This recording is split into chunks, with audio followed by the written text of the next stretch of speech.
I think easy gets boring after a while, though. That's the challenge for a lot of people. Easy, whilst we might think that's what we want in the short term, we can do it for a short period of time, but it's not enough. It's not. We want Yeah. more, right, Jen? We want Yes, more. yes, exactly. I wasn't being challenged there, so So what did burned out look like for you then? What were you thinking, feeling, seeing in yourself?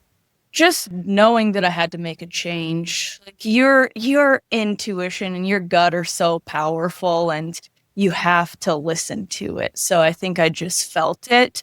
And then I just started writing down ideas or things like that maybe I could start my own business on. Because again, I had an entrepreneur dad. And then I also had a great friend and client down here when I moved down here, and he was huge in oil and natural gas, and he started like 5 or 6 of those companies. So I had two very strong men leaders that were very entrepreneur mind framed.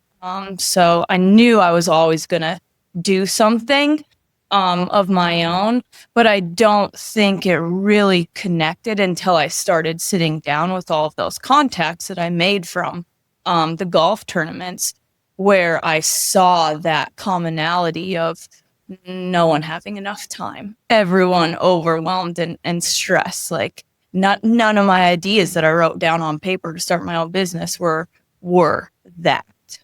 So that was kind of a God moment and a in your face of you can fix this. I love that. And so, like, all this time is Dad kind of whispering in your ear? Are you having phone calls with Dad, asking, bouncing ideas backwards and forwards, or is this all Jen just kind of hearing your dad in your head kind of thing and just steamroller in your own path?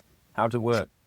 Yeah, I mean, I'm very close with my dad and my mom. They're always supportive. I don't think I've necessarily talked about ideas. I think it was just like, no, I need to figure it out. And then I did, but I only did when I started sitting down with all of those people.